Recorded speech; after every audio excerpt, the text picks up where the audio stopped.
आज आपण 13 आणि 14 मार्च 2025ला होणाऱ्या पौर्णिमेविषयी आणि चंद्रग्रहणाविषयी बोलणार आहोत. तर हे पौर्णिमेला होणारं चंद्रग्रहण सिंह आणि कुंभ राशीच्या शेवटच्या डिग्रीमध्ये होत आहे, म्हणजे 29व्या डिग्रीला होणार आहे. चंद्र सिंह राशीत असेल आणि सूर्य कुंभ राशीत असेल. आपण मागच्या व्हिडिओमध्ये डिस्कस केलं होतं की ही शेवटची डिग्री काहीतरी कम्प्लिशन किंवा पूर्णत्व दाखवते आणि पौर्णिमेला होणारं चंद्रग्रहण हे देखील पूर्णत्व दाखवतं.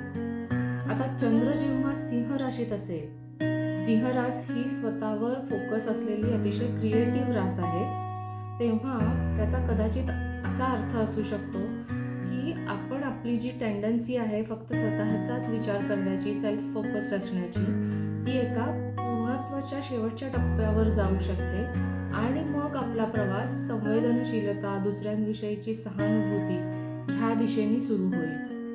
आणि हा प्रवास आपण सगळ्यांना सामावून घेऊन एकत्रितपणे आपल्या सगळ्यांच्या सोलच्या प्रोग्रेसच्या दिशेने करणार आहोत. कारण त्या दरम्यान आपण एखाद्या सामाजिक किंवा ह्युमॅनिटेरियन कॉजसाठी एकत्र येऊ शकतो.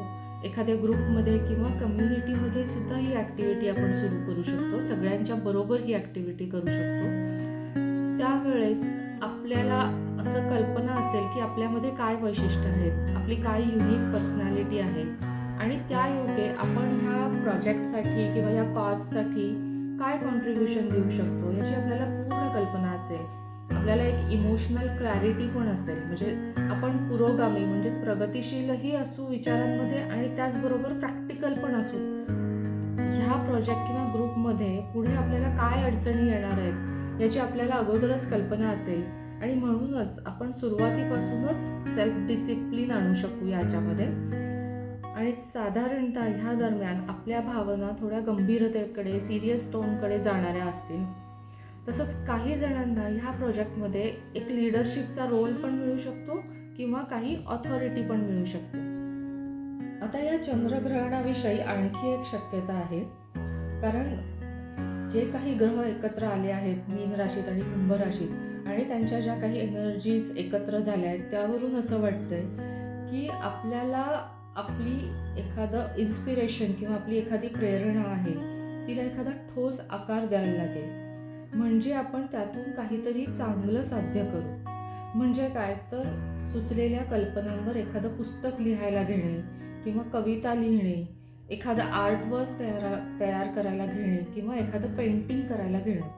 आणि त्यासाठी आपल्याला एक सेल्फ डिसिप्लिन, शिस्त आणायला लागेल. म्हणजे साधारणतः त्यासाठी ठराविक वेळेत काहीतरी ॲक्टिव्हिटी करणे किंवा एखादा वेळ राखीव ठेवणे, त्याच्याविषयी थोडासा अभ्यास करणे वगैरे. आता ह्या दरम्यान आपल्या भावना, आपल्या इमोशन्स खूप उत्कट असू शकतात, पण आपल्याला त्या कंट्रोल करून एखाद्या माध्यमातून त्या व्यक्त केल्या तर त्यातून खूप सुंदर असा कलात्मक आविष्कारही होऊ शकतो. आता ह्यातही ही शक्यता आहे की आपण हा जो काही क्रिएटिव्ह प्रोसेस आहे ती आपण इतरांना बरोबर घेऊन करू शकतो. तर एक महत्त्वाचा अपडेट आहे, शुक्र 2 मार्चपासून 13 एप्रिलपर्यंत वक्री जाणार आहे. तो मीन राशीत वक्री जाणार आहे, जिथे तो उच्चेचा समजला जातो. शुक्र दर 18 महिन्यांनी वक्री जातो आणि तो साधारणतः 1.5 महिन्यापर्यंत वक्री राहतो. तर हा शुक्र आपल्याला इतरांशी कसं रिलेट करायचं, कसं जुळवून घ्यायचं, इतरांच्या बरोबरच्या नात्यामध्ये आपलं काय कॉमन असू शकतं हे सगळं दाखवून देतो. शुक्र हा सगळी नाती म्हणजे रोमॅन्टिक, लव्ह रिलेशनशिप, फ्रेंडशिप, आपलं सगळं सोशल लाईफ या सगळ्यांचा कारक असतो. तसंच तो आपल्याला आपली मूल्य देतो, म्हणजे आपली व्हॅल्यू सिस्टीम देतो. आपण आपली मूल्य कशावरून ठरवू किंवा आपल्या नात्यांमधली आपली मूल्य काय आहेत, आपली व्हॅल्यूज काय असायला हव्यात हे सगळं सांगतो. तसंच तो आपल्याला आपण आकर्षक कसं दिसावं, दुसऱ्यांना आकर्षित कसं करावं किंवा दुसऱ्यामधलं आपल्याला काय अट्रॅक्टिव्ह वाटतं हे सगळंही तो आपल्याला देतो. आणि इन जनरल शुक्र हा स्त्रिया दर्शवतो, सगळ्या प्रकारचं सौंदर्य पण तो दर्शवतो, म्हणजे सगळ्या लेवलचं सौंदर्य दाखवतो तो. आणि आपल्याला आपल्या आर्टिस्टिक क्षमता किंवा एक्सप्रेशन पण तो देतो. तसंच शुक्र banking, financial institutions, art galleries, film, fashion, glamour, cosmetic, jewellery या सगळ्यांवर रूल करतो.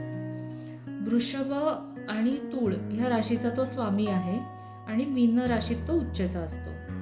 आता तो जेव्हा वक्री जातो तेव्हा ज्यांची लग्न रास वृषभ आहे किंवा तूळ आहे, किंवा ज्यांचा सन हा वृषभ किंवा तुळेत आहे, किंवा ज्यांचा शुक्र मीनेत आहे, त्यांना हा सगळा बदल खूप जाणवतो या दरम्यान. आणि जेव्हा कोणताही प्लॅनेट वक्री जातो तेव्हा त्याच्याशी संबंधित या सगळ्या बद्दलचा फोकस आपला इनवर्ड जातो, आपण अंतर्मुख होतो त्याविषयी. म्हणजे आपले नातेसंबंध जुळवून घेण्यात, त्याच्यामधनं आनंद मिळवण्यापेक्षा आपला फोकस हा त्या नात्यांचं मूल्यमापन किंवा त्यांना रिइव्हॅल्युएट करण्यावर जास्त असतो. आपण आपली मूल्य त्याविषयी पडताळून बघत असतो. या नात्यामध्ये आपली सेल्फ वर्थ काय आहे, आपल्याला काय किंमत आहे या नात्यामध्ये हे बघत असतो आणि त्याच्याविषयी विचार करत आपण अंतर्मुख होतो. त्यामुळे ह्या अंतर्मुख झाल्यामुळे आपण जर का ह्या दरम्यान कुठलंही नवीन नातं जुळवत असू किंवा एखादी नवीन कॉस्मेटिक ट्रीटमेंट, ब्युटी ट्रीटमेंट किंवा एखादं प्रॉडक्ट ब्युटी रिलेटेड परचेस करणार असू, तर ते थोडंसं आपलं तिथे कन्फ्युजन होऊ शकतं, ते निर्णय थोडेसे चुकू शकतात आणि नंतर आपल्याला पश्चाताप पण होऊ शकतो. त्यामुळे ह्या काळात शक्यतो नवीन हेअरस्टाईल, नवीन हेअर लुक किंवा कॉस्मेटिक सर्जरी असं काहीही नाही केलं तर ते जास्त बरं पडेल, कारण नंतर आपल्याला ते आवडत नाही. तर आपण नेहमी जे काही करत आलो आहोत, नॉर्मल आपलं जे काही ट्रीटमेंट असेल ती सगळी केली तरी काही प्रॉब्लेम नसतो. तसंच हा काळ प्रेमामध्ये कमिट करण्यासाठी किंवा लग्न करण्यासाठी पण योग्य नाही, कारण आपले विचार नंतर बदलू शकतात. पण या दरम्यान तुम्ही एकमेकांना भेटत राहू शकता, एकमेकांना जाणून घेऊ शकता, पण कमिटमेंट द्यायची घाई करू नका. तसंच या दरम्यान आपण आपले फायनान्शियल गोल्स हे आपण आपल्या आर्थिक परिस्थितीचा आढावा घेऊन त्याप्रमाणे आपले गोल्स आहेत की नाही हे पण पडताळू शकतो. आणि असं आहे की शुक्र वक्री असताना एक चांगली गोष्ट होण्याची शक्यता असते, आणि ती म्हणजे तुमचं पूर्वीचं प्रेम किंवा तुमचा पूर्वीचा पार्टनर अचानक तुमच्या आयुष्यात परत येऊ शकतो. हे प्रत्येकाच्या बाबतीत घडेल असं नाहीये. अजून एक शक्यता म्हणजे कदाचित तुमची एखादी जुनी मैत्रीणही तुम्हाला अचानक भेटू शकते आणि त्याच्यातनं तुम्हाला खूप आनंद मिळू शकतो. तसंच जे आर्टिस्ट आहेत त्यांच्यासाठी हा काळ एक डीप क्रिएटिव्ह रिफ्लेक्शनचा असेल. आणि तसंच एखादा जर का जुना आर्टिस्टिक प्रोजेक्ट तुम्ही बाजूला ठेवला असेल तर तो पुन्हा त्याच्यावर तुम्ही काम सक्सेसफुली करू शकता. आता शुक्र जेव्हा मीनेमध्ये वक्री जातोय तेव्हा आपला फोकस मेजरली नातेसंबंधांविषयी अंतर्मुख होण्याचा असेल.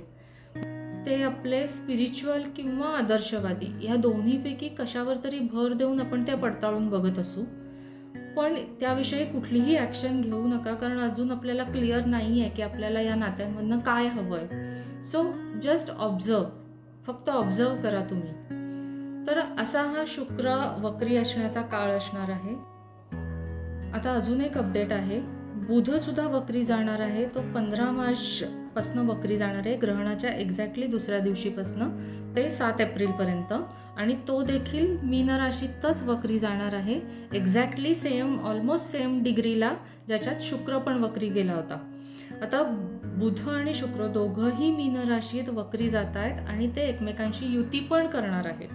तर या सगळ्याचा अर्थ काय होतो, तर त्या दरम्यान आपला फोकस हा आपले फायनान्शियल आणि बिझनेस हे गोल्स जे आहेत ते पडताळून बघण्याकडे असेल.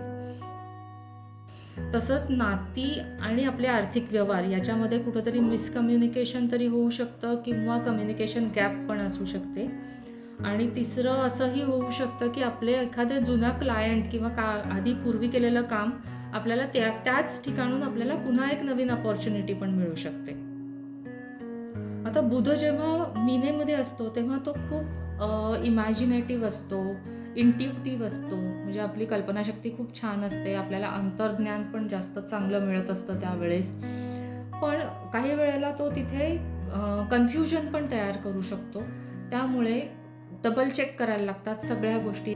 तर बुध हा आपलं सगळ्या प्रकारचं communication related devices, all electronic devices, आपलं स्पीच, आपल्या लँग्वेज, भाषा, आपलं लिखाण आणि आपलं तर्कशुद्ध बुद्धी ज्याला म्हणतो ना ते, ट्रान्सपोर्टेशन, नंतर आपली बहीण भावंड, नेटवर्किंग आणि आपलं ओव्हरऑल सामाजिक आयुष्य, सोशलायझेशन, या सगळ्याला रूल करतो.